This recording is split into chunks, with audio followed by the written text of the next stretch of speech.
Hello and welcome. My name is Savannah. This is my first video on this channel, so thank you so much for stopping by. Today we're going to be looking at the history, mystery, lore, and families of Sunset Valley in The Sims 3.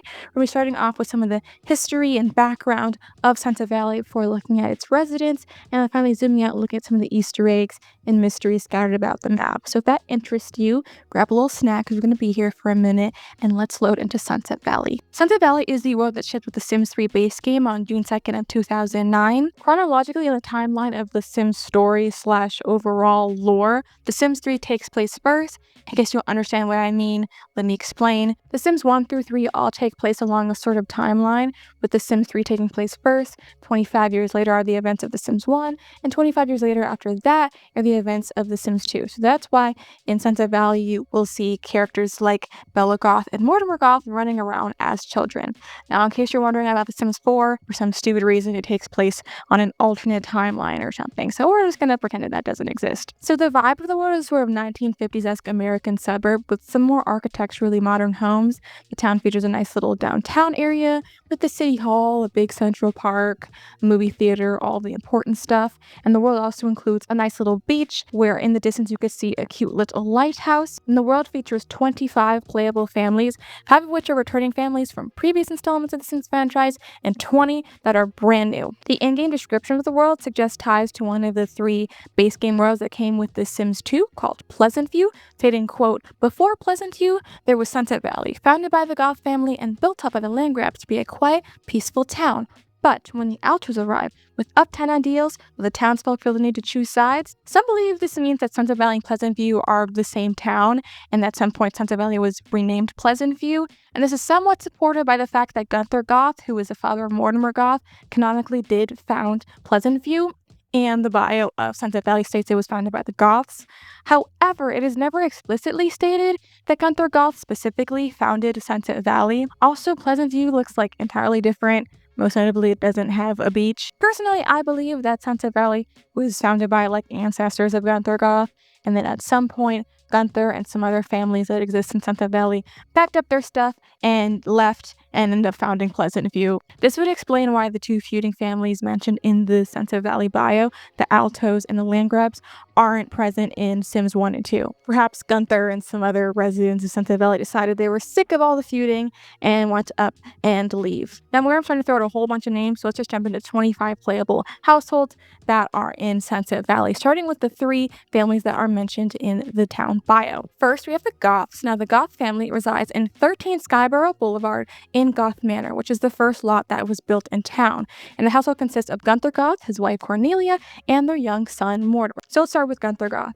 As stated in his bio, Gunther comes from geriatrically old money. He is the son of Victor and Gretel Goth, who are both buried at the Goth family cemetery that is on the lot.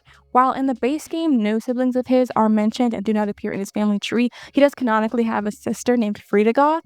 She was deceased in The Sims 2, however, in The Sims 3, she appears in Moonlight Falls, which is the world that comes with The Sims 3 Supernatural, and she appears as a ghost in the similarly named Goth household. Gunther's traits are brave, charismatic, grumpy, frugal, and workaholic, and his lifetime wish is to be a Renaissance Sim, which he's sort of on his way to completing, although probably farther behind than one would hope at his life stage. He possesses 2 skill points each in charisma, painting, and writing. As stated previously, according to previous installments in the Sims franchise, Gunther Goth canonically does found Pleasant View from The Sims 2, and also apparently founds Old Town, which is a neighborhood from The Sims 1, which I'm not sure if that's the same as Pleasant View or something. It's a bit unclear. It wouldn't make sense for him to found 2 separate towns, so I would assume that they're the same.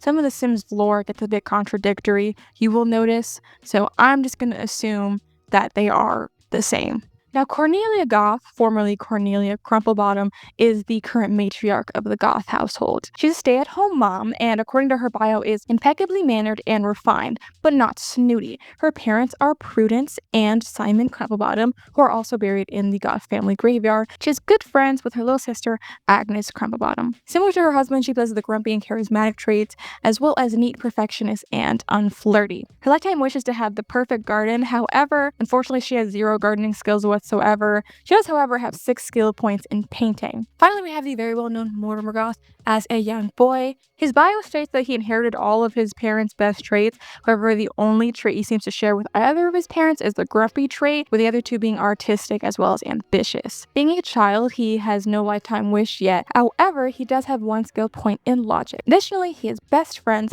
with a young girl from down the street named Bella Bachelor. Now, there are some interesting things to note about the Goth family. First and foremost, despite the fact that Mortimer's bio says that Cornelia and Gunther's relationship is super strong, their actual relationship bar is quite mediocre. They can't even woohoo because it's just their friendship is not high enough. This might be due to Cornelia's unflirty nature, the fact that Gunther is a workaholic, and the general grumpiness of the family. Also, I imagine that it's a bit hard to get in the mood when your mother is buried 10 meters away outside. Speaking of which, all four of their parents are buried outside in the Goth family graveyard. However, there's also a fifth grave, and that is of a sim by the name of Lolita Goth. Now, she died by electrocution and does not appear anywhere in the family tree. Some have theorized that she may be the previous wife of Gunther, hence why she does not appear in the family tree, because perhaps she married into the family and then when she died, she was technically no longer a part of it, but still had his last name. Recently, in the Sims 4 Life and Death expansion, it's actually stated that she is a far back ancestor of the Goth family. However, this seems a bit strange to me given her rather modern attire. However, The Sims 4 is, again, on an alternate timeline, so I'm just going to ignore that. Also worthy of note is the fact that even though she died of electrocution, there are no electronics anywhere in the Goth household. So how on earth could she have died of electrocution if there are no electronics in the house? Perhaps there's no electronics in the house because of her death. It's a really interesting mystery that we don't really have the time to get into today, but I do highly recommend the video by The Sims Lore on it. It's a really great video, and she delves really deep into it and talks about a whole range of theories of what might have happened to Lolita Goth and who she might be. So something small I think is also worthy of note is that the home has 3 bedrooms, one with a single bed likely for Mortimer and 2 with double beds. Presumably one of them is for Gunther and Cornelia, but what is the other one for? Maybe it's a guest bedroom, perhaps they lived with Gunther's parents before they passed away, or maybe Cornelia and Gunther sleep in separate rooms. However, it seems like an insignificant detail. I think that it supports the idea that Gunther didn't found Central Valley because their house is super duper architecturally old, and also it seems to have been built to accommodate a larger family than Gunther, Cornelia, and Mortimer, so it was likely founded by a much older ancestor, and if hypothetically we were to take The Sims 4 into account, perhaps it was Lolita, but we're not going to take The Sims 4 into account. Lastly, in terms of their standing in the town, it seems that despite having founded the town, the family doesn't seem to be currently running things, though they seem to be generally well liked and respected, and appear to be completely removed from the whole Landgraab Alto feud. Speaking of which, let's chat about the feuding families of Sunset Valley. First, at 10 Summerhill Court, we have everyone's favorite capitalist, the Landgraabs. Similar to the Goths, the Landgraabs are very old money. Their family built up Sunset Valley after the Goths founded it, and there's actually an avenue in the town that is named after the family. However, recently, a new family, the Altos, have moved into town, and hilariously, right across the street with some opposing ideals, leading to a little bit of a feud developing between the two families. So Nancy Landgraab is a Landgraab by blood. Jeffrey married into the family and took her last name. Nancy wears the Landgraab name like a badge of honor. She cares greatly about her status and career and upholding her whole family legacy.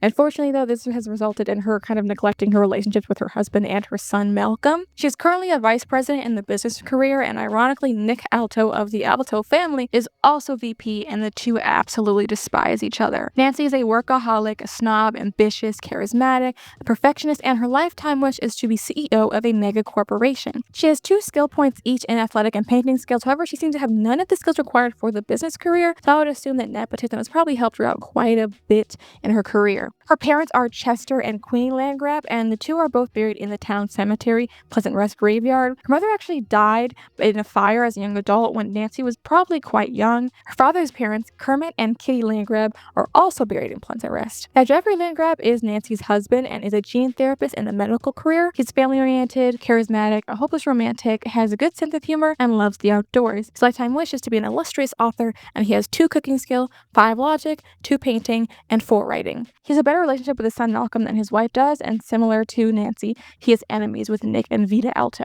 Now, Malcolm Landgraab is a child, and he seems like a pretty good kid. However, Nancy really wants him to follow follow in the family's footsteps and be a proper heir to the family fortune. However, he's not really too excited about this. His traits are ambitious, bookworm, and good, and he doesn't seem to have any skills. He is best friends, however, with his father, but only good friends with his mother, and this is likely due to the very little attention he gets from her outside of her pressures to become a successful heir. Malcolm's actually the only person in the family to have appeared in previous installments in the Sims franchise, as well as in SimCity 3000, and unfortunately, judging by his role in each of those games, he does seem to follow in his family's footsteps and become the successful heir that his mother so desperately desires. Now next we have the new money Altos at 20 Summerhill Court, and these people are criminals. According to their bio, they unofficially own most of the local businesses in town. They seem to have a more hustling, bustling vision for Sunset Valley that opposes the quiet, peaceful town that the Goths and Landgraabs initially intended. The family consists of Nick and Vita Alto and their daughter Holly, who somehow grew up to be the polar opposite of both of her parents. They live in a massive, gaudy house that overlooks almost all of Sunset Valley, and if you didn't notice,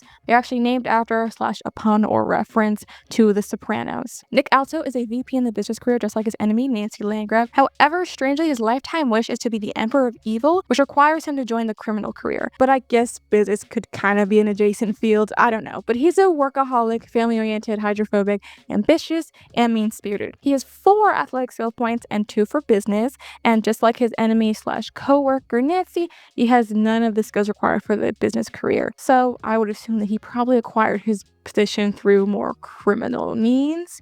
But anyway, Nick has a distant relationship with his wife Vita, but is merely acquaintances with their daughter Holly, and although it is not mentioned in the base game and does not appear in the family tree, he does canonically have a brother named Bert. Bert lives in Hidden Springs, which is the world from the Sims 3 store, and the two don't seem to really have a great relationship given the fact that it is implied that Bert may be running from his brother for some strange reason. Now Vita Alto is just as terrible as her husband. She's a local representative in the politics career and desires to be the leader of the free world, which she only needs 2 more promotions to achieve. Her traits are evil, charismatic, snob, schmoozer, and ambitious, and she has level 5 charisma skill and level 2 writing. And similarly to her husband, she has merely acquaintances with their daughter Holly. So this couple is a pretty ruthless pair, and they have no qualms with harming whoever necessary to maintain the power they both desire. These people want an empire, and they will do whatever it takes to get it. Now their daughter Holly, however, doesn't have the same goals. She's luckily or unluckily, depending on how you look at it, nothing like her parents. She's a teen currently and is a vegetarian, good, artistic, and easily impressed. She has 1 skill point in logic and 2 in painting. She doesn't dress like her parents either. They are both very much make it known that they are rich, powerful, and not to be challenged. However, Holly dresses kind of plainly and gives off a sort of girl next door rather than daughter of crime lords type vibe. She also sort of appears in The Sims 4. She came to The Sims 4 Get Famous as a 3-star celebrity. However, she looks completely different and has entirely different traits. However, as I said, The Sims 4 is on a separate timeline, so we're going to pretend that version of her just doesn't exist. Now, despite Sunset Valley being the Alto family's first appearance in the Sims franchise, they actually end up appearing quite frequently throughout the franchise after this point, appearing in other worlds as well as in Sims spin-off games. I highly recommend that The Sims Lore is the video on the Alto family for a good overview of their presence in The Sims 3. So those are the biggest and most influential families in Sunset Valley. So next, let's have a look at some of the returning families from previous installments of The Sims. So first, let's talk about the Crumplebottom household, located at 230 Redwood Parkway and made up of none other than the iconic bag-beating old crone Agnes Crumplebottom. Here, she's a young adult and lives in an extravagant modern home all by herself, despite being unemployed. This perhaps suggests that her and her sister come from money as well, or that her late husband, we will talk about him later, was maybe a rather wealthy man. Her traits are hopeless romantic, grumpy loner, frugal, and bookworm, and her lifetime wishes to be an illustrious author, which she's kind of on her way to completing as she possesses a level 8 painting skill. However, she has no writing skill. Additionally, she has 6 points in cooking. Agnes's life in Sunset Valley kind of gives some insight into how and why she became the Agnes we know from previous installments in the series. Before she became an old woman who enjoyed assaulting innocent people, Agnes was a tragic young widow. She had just married a man by the name of Eric Darling when he tragically drowned during their honeymoon. His tomb now rests right outside of her house, and his ghost actually haunts the house, which according to her bio has made it rather difficult for her to find new love. Tragically, on the 2nd floor of the house, there appears to be a kind of unfinished nursery, implying that the pair were either trying or planning to have a baby soon, or may have even suffered a miscarriage. It does seem, however, that she does remarry, as in The Sims 1 is say that she's the widow of a philanthropist and puppeteer named Robert. However, he unfortunately died when a chandelier fell on him. All this bad luck in the Department of Love leads her to becoming the angry, unloving old woman that everyone comes to know her as. Next, we have the Bachelor family located at 12 Sim Lane. The Bachelors are a tightly knit family, and Simi sees to it that everything and everyone is in its place.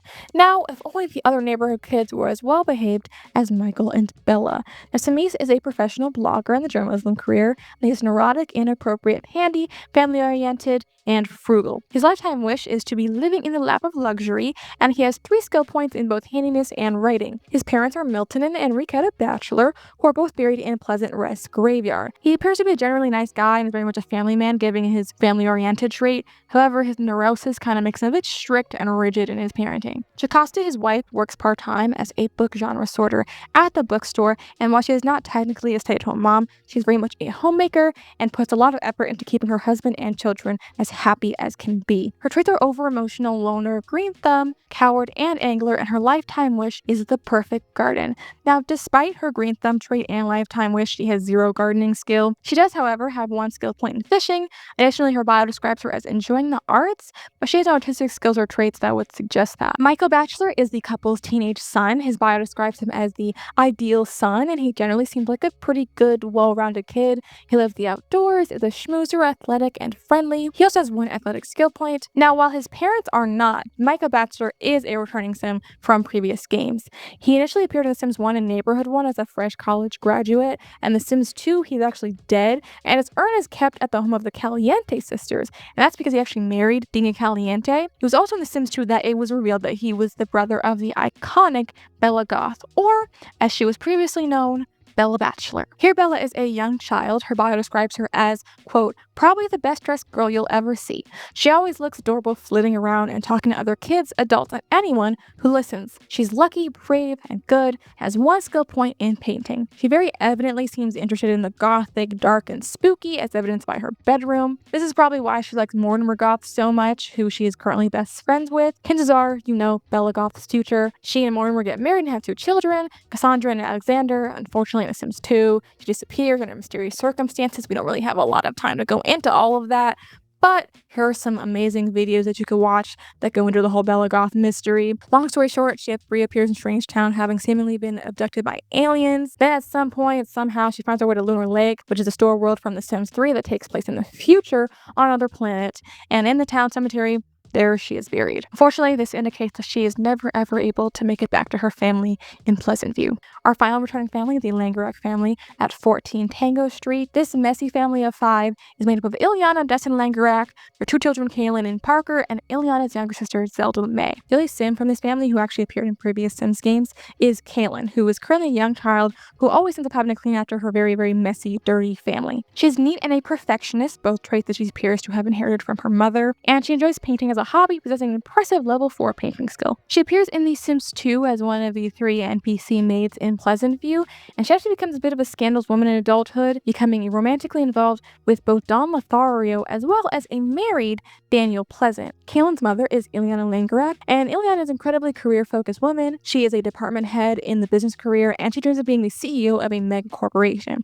She has 4 athletic skill points, 1 in charisma, and 2 in handiness. Unfortunately, her career-mindedness has kind of resulted in a bit of a lack of a substantial relationship with her children. She unfortunately is merely acquaintances with both of them. Dustin Landgraab is a stay-at-home father, and a strict one at that. He loves his family and seemingly wants to grow it, as he has the surrounded by family lifetime wish, which would require him to have and raise 3 more children. However, given how career-focused his wife is, I doubt that will be happening anytime soon. Dustin is a slob, family-oriented, handy, clumsy, and friendly. He's a very skilled man as well, having level 7 athletic skill, level 5 cooking, and 7 handiness. Strangely, while he is friends with his daughter Kaylin, he's only acquaintances with his teenage son Parker. Perhaps this is due to his strict nature, or maybe it's just because Parker's a moody teen. We'll talk about him in a second, but one final thing I want to note about Dustin is that he is seemingly much closer to his sister-in-law Zelda than he is to his own wife.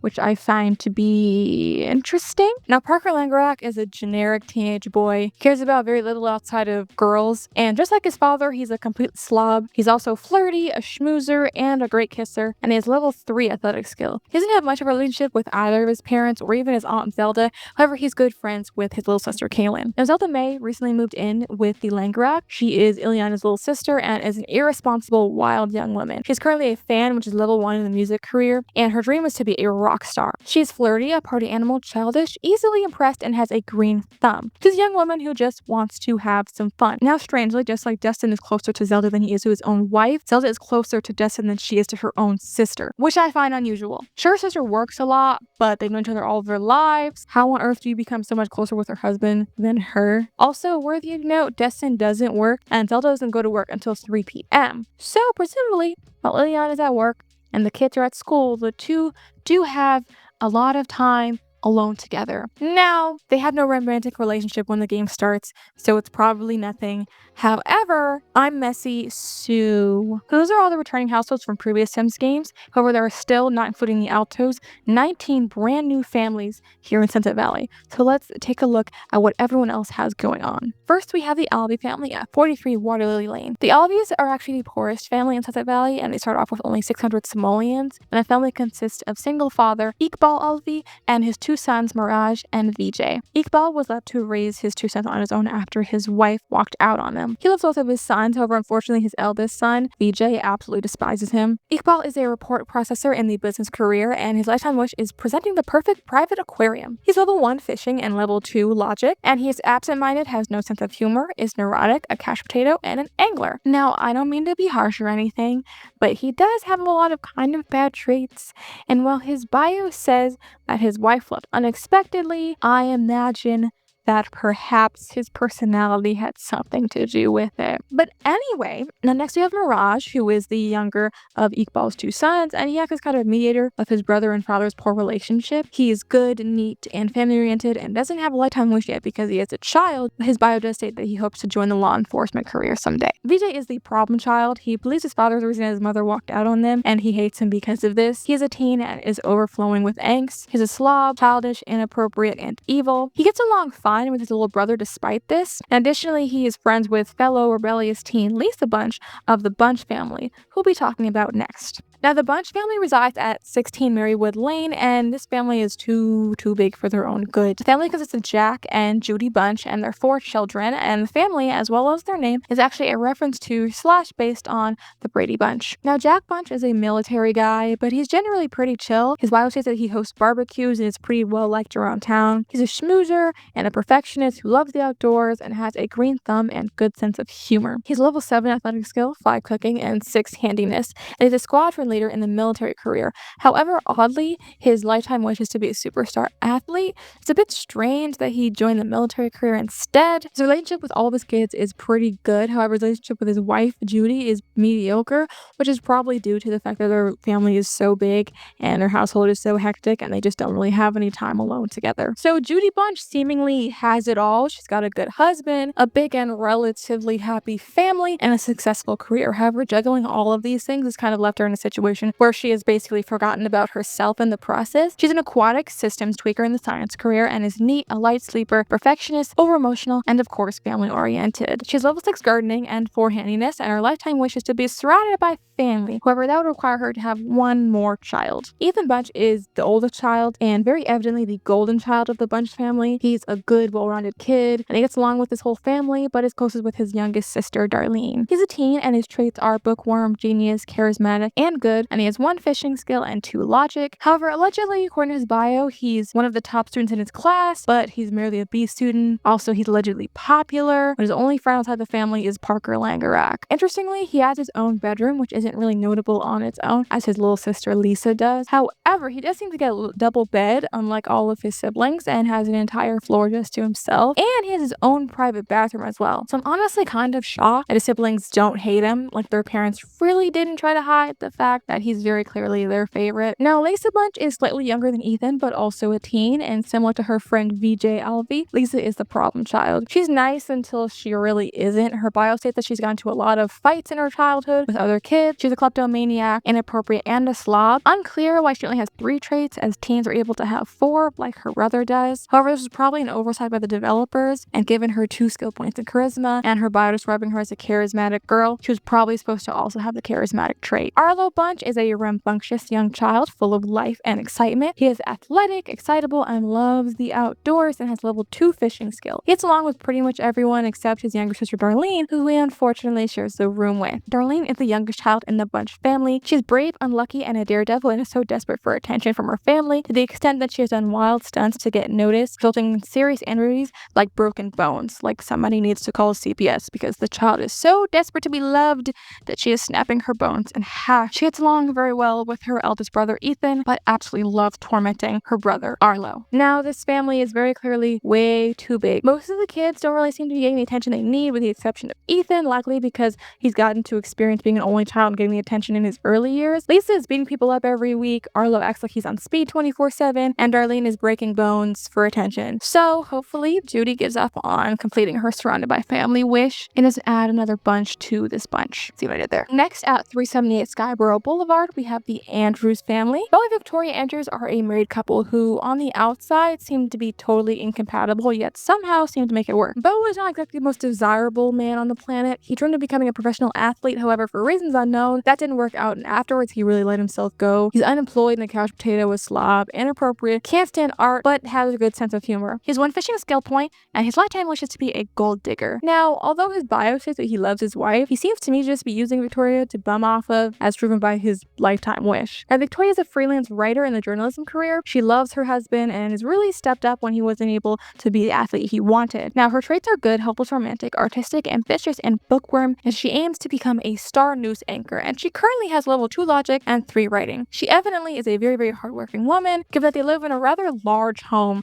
on just her salary. I honestly find this couple's relationship to be a bit sad. They allegedly love each other, but Bo is clearly taking advantage of Victoria and her kindness. Now, the Clavel family resides at 206 Skyborough Boulevard. Buster Clavel is a retired starter in the professional sports career who just wants to enjoy his retirement. However, his disappointment of a son has made that a bit difficult. Buster is a loner, family-oriented, despite his disdain for his own son, frugal, a heavy sleeper, and grumpy. His lifetime wish is living a life of luxury, and he has 5 athletic skill and 4 fishing. His parents are Ransom and Jenny Clavel, both of whom are buried in Pleasant Rest Graveyard. Tragically, though, both of his parents died by drowning as adults, likely at the same time, leaving Buster as an orphan, and this probably explains his grumpy nature. Now, Bessie loves both her husband and her son, and has found herself in a rather tough spot due to their mutual dislike of one another. He's a retired orchestra leader in the music career, and her lifetime wish is to be a master of the arts. She's a very skilled woman, having level 7 guitar and 7 logic and 1 painting. Her traits are no sense of humor, good, neat, artistic, and family-oriented. According to her bio, she's a rather reserved woman, and fortunately is a massive pushover. This is likely why she lets her ungrateful mooch of his son live with her. Now, Xander Clavel kind of sucks. He wants to be young and irresponsible for as long as humanly possible, which is why he doesn't really want to move out of his parents' house. He's a young adult and is a decoy in the criminal career. His traits are hot-headed, commitment issues, inappropriate, party animal, and of course, mood. He somehow has 0 skills despite his big age, and his lifetime wish is to be a heartbreaker. He doesn't really seem to give a damn about his parents. He's disliked by his father, and he and his mother are only acquaintances. He seems to expect to mooch off of them forever, but they're both elders, so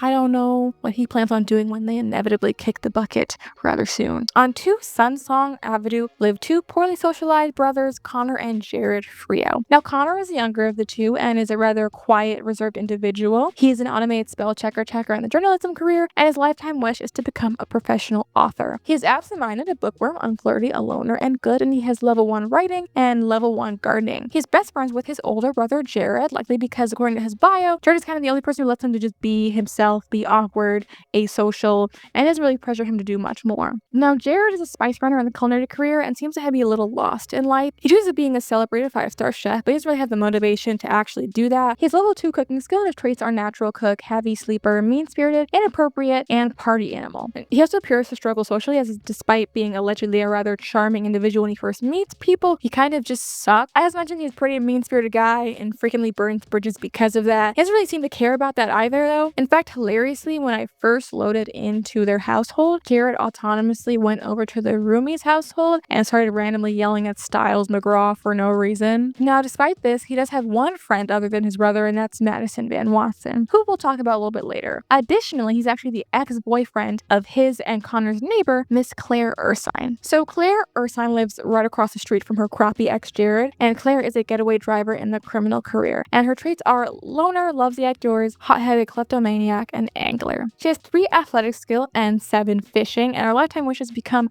a master thief. Now, unfortunately, her career and this aspiration of hers might have to sit on the back burner for a little while, as unbeknownst to her at the start of the game, Claire is pregnant with her ex Jared's baby. Now, interestingly, despite her not knowing she's pregnant yet, she actually lives in a 2-bedroom house despite living alone. Perhaps it was a guest room, but it doesn't really matter because it'll soon need to be a nursery. Now, a small note, I didn't include her in the returning families section because she is technically new, but allegedly she's supposed to be the human version of Claire the Bear from The Sims Hot Date, hence her last name and her brown kind of bearish aesthetic / outfits. Next, at 303 Skyborough Boulevard, we have the Hart family. Now, this family, I feel, is one of those instances where I'm reminded that this game came out in 2009. Let me explain. The family bio states, quote, BB Hart has a hard time as the only responsible person in the entire Hart lineage. It's no secret in the neighborhood that both her parents are slightly insane. So BB feels that the neighbor's eyes have been scrutinizing her for ages, just waiting to see if she'll crack too. So BB Hart is a teenager who generally seems overwhelmed by a difficult family situation and her nosy, judgy neighbors. She's frugal, a technophobe, a bookworm, and good. She has 1 painting and 1 writing skill point each. She's also good friends with Holly Alto. She ages up in 3 days, and seemingly everyone around her is watching to see if she's going to inherit her parents' traits. So who are her parents? Gus Hart is BB's father and is said to, quote, act childishly and somewhat oddly. He has a part-time job as a produce quality assessor at the grocery store, and his traits are easily impressed, family-oriented, charismatic, childish, and insane. He has no skills, and his lifetime wish is to be super popular. Dory Hart is BB's mother and is described as having a quirky sense of style, and according to her bio, many people think she may have some mental issues. She also has a part-time job. She works as a cash register specialist at the bookstore and also wishes to be super popular like her husband. She shares the childish and insane traits with her husband, and she is also absent-minded, a loser, and over-emotional. So basically, this household is a teenage girl who seems to be just taking care of her rather unwell parents. It's kind of evident, to me at least, based on the fact that Gus and Dory only have part-time jobs and have the childish trait that they're not only meant to be like mentally ill or like insane, but also like poorly coded as having some type of developmental problems. They're a very of its time household, and I don't think The Sims really get away with depicting a situation such as this in such a bizarre and careless manner. It's a bit weird. I feel kind of weird about this family and kind of sad. So let's just move on to the next one. At 500 Sunnyside Boulevard, we have the Wolves. Not the Wolves, the Wolves. The Wolves are a rather unfortunate couple. So Morgana Wolf is an unfortunate woman stuck between a rock and a hard place. Morgana is a lover of the arts and who dreams of having a thriving career and a happy, healthy family. She's currently a bedpan cleaner in the medical career, and her traits are charismatic, artistic, good, workaholic, and family-oriented. She has 2 logic skill points, and her lifetime wishes to be surrounded by family. However, she recently married Thornton Wolf and has discovered that he is not exactly on the same page. Thornton Wolf had a bit of a complicated upbringing. His parents couldn't really stand each other, and his family experiences kind of put him off the idea of ever having his own children. Also, he seemed to have married Morgana more for the appearance of just coming off as a successful married businessman rather than because he actually loves her. He's a corporate drone, so level 4 of the business career, and he dreams of being a CEO of a mega corporation. His traits are frugal, ambitious, dislikes children, commitment issues, and perfectionist, and he has level 3 charisma. His bio says he dislikes the art, something that Morgana really loves. However, he doesn't have the can't stand art trait for some reason. Interestingly, Thornton is actually friends with a woman by the name of Jamie Jelena. She's actually a co-worker of Morgana, and Morgana can't stand her for some reason. They haven't had any sort of affair as of yet, as they're not marked as a romantic interest. However, it seems that Morgana might be a little bit suspicious. Obviously, the pair seems to have really rushed into this marriage. Morgana seemingly just really wanted to rush in so she could start her family that she's always wanted, and Thornton just rushed in because he just wanted to have a wife on his arm. So this pair needs to divorce pretty much ASAP, or else one or both of them are going to be miserable. Now let's talk about that girl, Jamie Jelena. Residing at 91 Landgraab Avenue, Jamie Jelena is blessed with both looks and smarts. She's a trauma surgeon in the medical career, and her dream is to be a world-renowned surgeon. She has 3 charisma skills and 5 logic,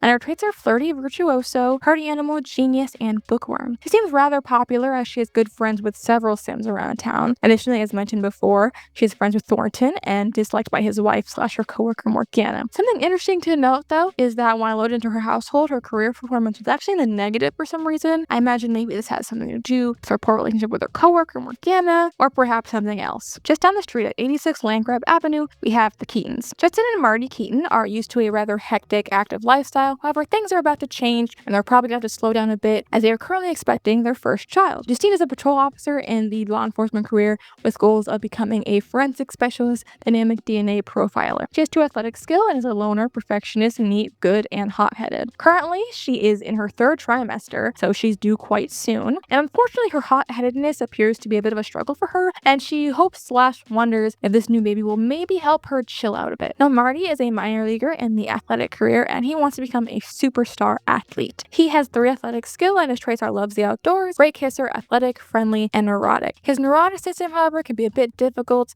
at times, but he feels he has it mostly under control, and he doesn't really think a baby will make things any harder. Although their bio doesn't say so, it appears that the pair is relatively new to town, and that the only people they know are their bosses and some coworkers. In my opinion, this couple is pretty much screwed. They don't have the best traits for being patient parents and are perhaps definitely in over their head. They seem to be greatly underestimating just how much a baby is going to impact their lifestyles, especially given Justine's hot-headedness and Marty's neuroticism. The Kennedy household lives at 67 Waterlily Lane and is made up of Miss Erin Kennedy, who has just moved into town. So Erin is a squad leader in the military career, and her lifetime wish is to become an astronaut. She's brave, can't stand art, unflirty, athletic, and technophobe. She has 4 athletic skill and 1 handiness. She currently knows basically no one in town other than her boss. She hopes to make some friends though, but apparently that has proved rather difficult for her in the past, which is very much relatable. It's unclear why exactly though it's been difficult for her. Her traits aren't like exceptionally socially repulsive or anything.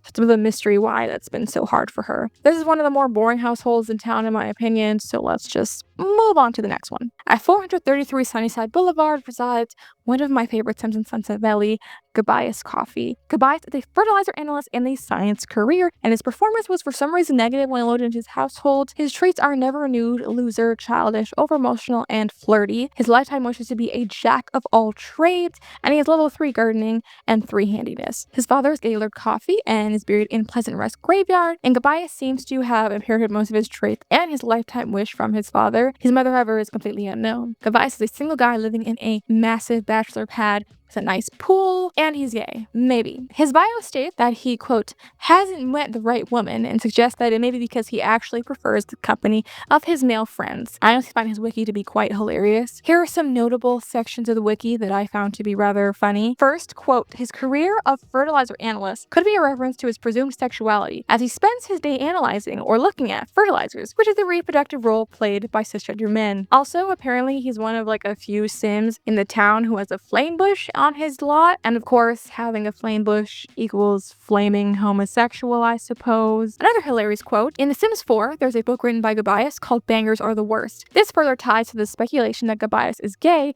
as it suggests that Gobias is very familiar with different types of sausages and other symbols of phallic imagery, because obviously he knows a lot about sausages because he loves dick. Also, his father's name is Gaylord or Gaylord, and quote, Lord implies an authority. For example, he's the authority of someone who's gay. Tobias is also a reference to Tobias Spunky from Arrested Development. Tobias is a character whose sexuality is frequently questioned, and he even wrote a book titled The Man Inside Me. So yeah, Tobias may be gay, I suppose. Also, I don't like hate the guy or anything, but like, it says he hasn't met the right woman, but like, his personality kind of sucks. So to me, I'm like, he could be gay, but maybe also he just kind of is a sucky person. His personality is like the worst. He has terrible traits aside from flirty, but that coupled with his like inability to like find a woman just like gives creep. Also, his bio suggests that he prefers his male friends, but the dude doesn't have any friends. His only acquaintances with the Frio brothers and also with the Wolves. Maybe he doesn't like women, or maybe women just don't like him. Anyways, next we have the Wainwrights at 53 Maywood Lane. Susan and Boyd Wainwright are new empty nesters who have always been big into tech.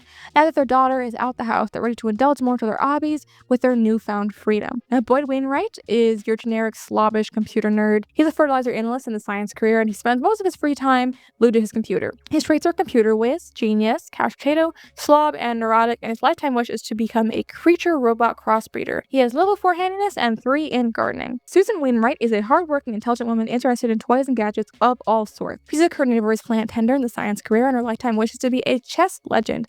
However, she isn't really anywhere near completing that as she has zero logic skill. She does, however, have 4 gardening and 4 handiness. She has very similar traits to her husband, making them very compatible. Similar to Boyd, she is a computer whiz genius and a couch potato. Additionally, she is a snob and a workaholic. The pair seem to generally be enjoying living without a child for the first time in a while. However, their bio kind of makes them sound like terrible parents. Apparently, they simply threw toys at their daughter when she was a kid so she would leave them alone. So that kind of sucks. While their daughter has moved out, she still resides in Sunset Valley. Her name is Blair, and she lives in the Roomies household. The Roomies reside at 260 Sunnyside Boulevard. The household consists of 5 unrelated adults who are, well, roomies. The newest sim to join the household is Styles McGraw, who sticks out like a sore thumb amongst his roommates due to his overwhelming averageness. He's rather boring, plain guy compared to the colorful cast of characters that surround him. He's a music talent scout in the music career and has level 4 guitar skill. His lifetime wishes to be swimming in cash, and he's a neat, frugal loner who loves the outdoors and is a light sleeper. But overall, he's just a generic, uninteresting dude. Tamara Donner is trying to leave her party girl past behind and get more serious in life. However, she's finding that a bit difficult given the people that she lives with. She's a ballot counter in the politics career, and she dreams of living in the lap of luxury. She has 1 charisma skill point, and her traits are flirty, hot-headed, daredevil, charismatic, and mooch. She's friends with all of her roommates, with the exception of Styles, who she's just acquaintances with. Now, Blair Wainwright is the youngest of the roomies. She's a more reserved individual and is a bit nervous now living with 5 complete strangers. She's a snitch, which is level 1 of the law enforcement career, and she dreams of becoming an international super spy. She's a loner, good, a genius, hopeless romantic, and childish. As I mentioned previously, she is the daughter of both Boyd and Susan Wainwright. Now, I actually find her hopeless romantic trait to be an area of potential for storytelling. I wonder if perhaps she may be able to find love among these roommates. Most notably, she is good friends with Cyclone Sword, explain in a second, who oddly shares the computer whiz,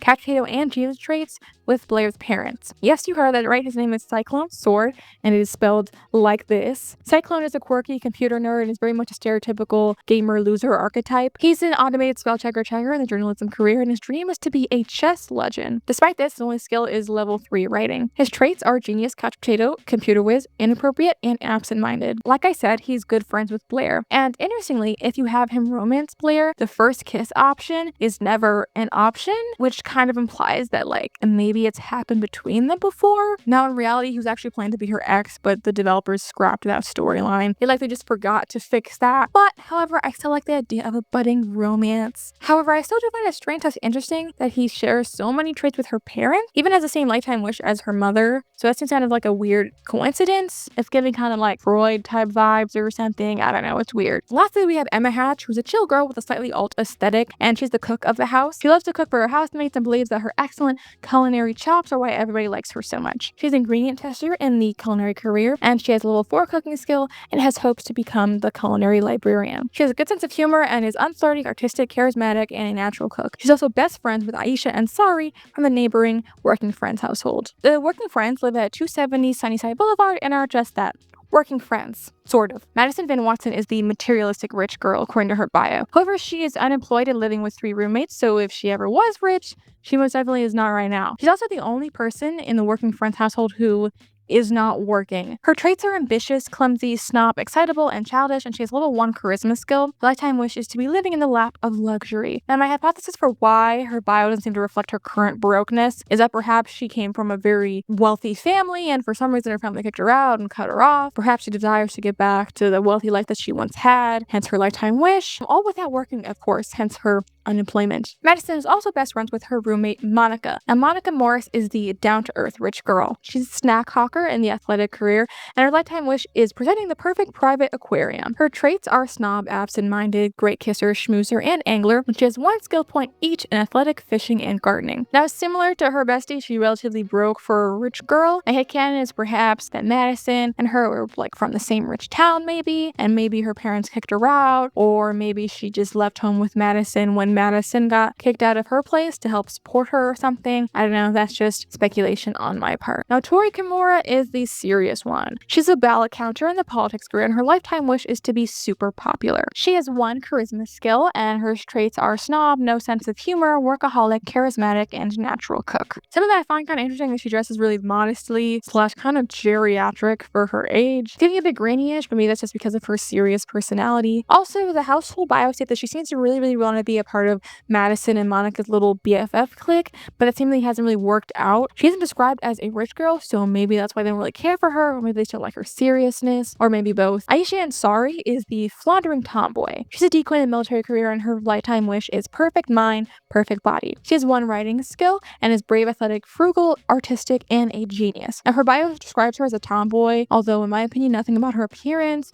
or her traits really give tomboy. She's best friends with Emma Hatch of the Roomies household and gets along fine with her own roommates. Doesn't really seem to care for whatever they all have going on. Notably, she's the only person in the household who doesn't have the snob trait. She probably just lives with the other three girls just for financial reasons, I imagine. Now let's bounce over to 24 Sim Lane and take a look at the Sakamoto family. Yumi Sakamoto is an old woman who moved in with her son Layton to help him raise her grandson, Sam. She's unemployed as she stays home to take care of Sam while Layton works. She is neurotic, family-oriented, inappropriate, neat, and a perfectionist. She's level 7 cooking, and her lifetime wish is to be surrounded by family, which unfortunately didn't seem to have happened as she only has one child instead of the 5 that the lifetime wish requires. Nothing is known about Layton's father, so perhaps he passed away and that loss kind of threw a wrench in things, but that's just speculation on my part. Additionally, she appears to have hopes that Layton will take advantage of his new free time now that he has more of it with Yumi taking care of Sam more, and perhaps find a new partner. However, Layton doesn't really seem to be on the same page. Layton is a young adult and a single father. He is brave, good, family-oriented, frugal, and ambitious, and has 2 athletic skill points, and he works as a toddler sports coach in the professional athletic career that was to become a professional athlete. However, that is not his lifetime wish. His lifetime wish is to also be surrounded by family. However, his bio states he doesn't think he has time for love, so it's a bit unclear how he expects to actually complete this lifetime wish. He'll have to either find a new woman to have 4 more kids with, or adopt 4 more kids all on his own. Now, Layton does have a toddler son named Sam, with who he has a great relationship. His traits are artistic and excitable, and his mother is unknown as she does not appear in the family tree. Now, Layton is not the only single parent in Sunset Valley. At 330 Oak Grove Road, we have the single mom's household. The household is made up of Fiona McIrish, her daughter River, and Fiona's best friend Molly,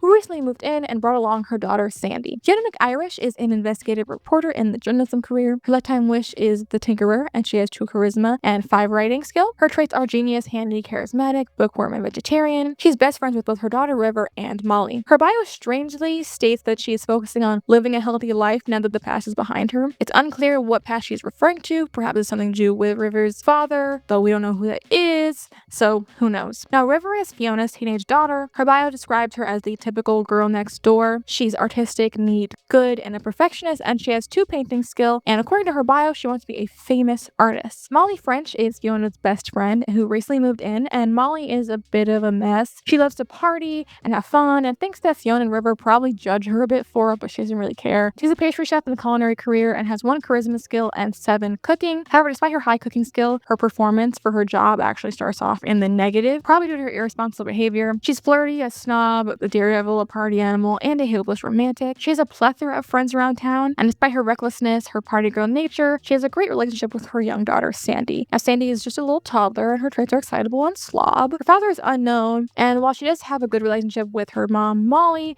it's possible that probably won't remain that way with Molly's current behavior as Sandy grows up. So Christopher Steele of the Steele household just moved into 373 Skyboro Boulevard. He's currently unemployed and has no friends, suggesting he is incredibly new to town, possibly the newest sim in Sunset Valley. He's a great kisser, friendly and natural cook, a daredevil, and an angler. He has 2 fishing skill, and his lifetime wish is presenting the perfect private aquarium. And his bio states that he's lucky by nature, but he has no lucky trait at all. He's another pretty boring single sim, so let's just move on to our final playable household. Pauline Wan and Hank Goddard are an engaged couple residing at 1 Sunsong Avenue. The pair are hopelessly in love and believe they will be together forever, but their wild young lifestyles might make that a bit difficult. Pauline is a chill party girl who just likes to hang out with her friends and have fun. She's a fan, which is level 1 of the music career, and she has 2 athletic skill and 2 guitar. She's flirty, a party animal, ambitious, loves the outdoors, and has commitment issues. Her lifetime wish is to be a heartbreaker, and interestingly, if the 2 get married, Hank takes Pauline's last name, which means that she's the one who proposed. Hank is a free, chill guy. He's a traffic cop in the law enforcement career and is seemingly following in the footsteps of one of his parents, who are unknown as they're not in his family tree. However, he has the can apprehend a burglar hidden trait, which means that one of his parents worked in the law enforcement career. However, his performance at work is in the negative. His other traits are schmoozer, charismatic, loves the outdoors, great kisser, and has commitment issues. He has 3 athletic, 2 charisma, 2 guitar, and 1 logic skill. You might notice something a bit concerning about this pair's relationship. They both have commitment issues and they both have the heartbreaker lifetime wish, so this relationship is definitely doomed. Plains Bio mentions hopes and dreams that will probably never be realized, and has never stated what those hopes and dreams are, but I imagine they could refer to her lifetime wish, as it would require her to have 9 more romantic relationships. So this couple is most definitely in trouble, but a fun little Easter egg present in the world is that the two actually appear on a cute little poster on the side of the bookstore. So those are all the playable households in Sunset Valley. I made a little tier list and ranked all of them, including the dead ones, all their dead relatives,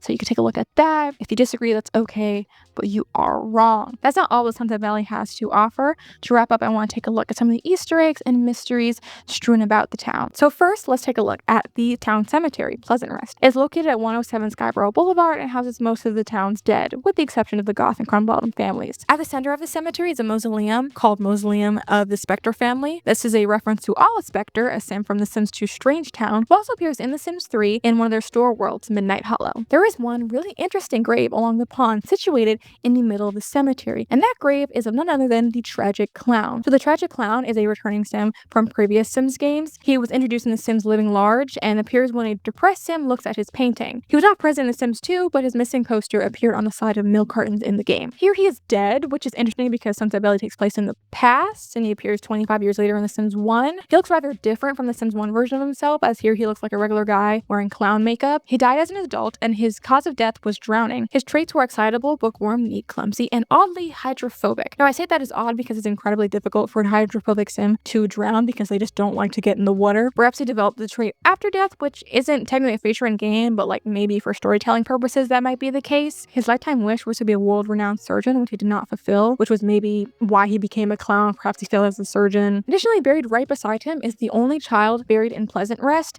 and all of Sunset Valley. Her name is Opal Swirly, and interestingly, her cause of death was also drowning. And she is also wearing some sort of party face paint, which is kind of similar to the Tragic Clown's clown face paint. She was a daredevil, family-oriented, and good, and strangely, she did have a lifetime wish, which is very rare for a child. Her wish was to be an international super spy. It's really bizarre that she's buried right next to the Tragic Clown, and they both seem to have died in similar ways. Perhaps their death might have been connected or something. Once again, I highly recommend the Sims Lore's video on it. She goes over some really interesting possible theories. So next, there's an abandoned mine. Near Pinnacle Point, you can see a creepy boarded up abandoned mine, and if you look closely, you can see a pair of glowing eyes staring back at you. Now, between Crystal Springs and the stadium, there are some interesting looking ancient rocks. One of the rocks depicts some sort of alien invasion / attack with Sims fleeing as the spaceship lands, and the other rock shows some sort of flowers, plants, and animals. And lastly, far behind Pinnacle Pond, you will see Simhenge, which is the Sims version of Stonehenge in England. So that's Sunset Valley. Honestly, I think it's one of the best worlds in the entire franchise. It's like an almost perfect base game world, and I really enjoy doing all the research for this video because now when I play it, I feel like I know so much about all of the characters and all the Sims in town, and it just makes it a lot more fun to play. So just check out all those videos that I mentioned by the Sims Lore. I absolutely love her Sims 3 lore videos, and they basically inspired me to make this video, which I hope you enjoyed this video. If you did, leave a like, comment, subscribe, comment down below what world I should do a little overview like this of next, because I'm currently debating between Bridgeport, Riverview, and Twinbrook. So let me know which of those 3 I should do next. And for my next video, it's going to be substantially shorter than this, but I want to do a little deep dive into the history and lore of the whole Crumplebottom family lineage. So I hope that if that sounds interesting to you, I hope to see you there. And lastly, follow me on Instagram and Twitch. I haven't posted or streamed on either of those platforms yet, but I will eventually. So the link to those is in the description down below. See, thank you so much if you made it to this very point. That's literally insane. I don't know why, but we're friends now. So thank you. Bye-bye.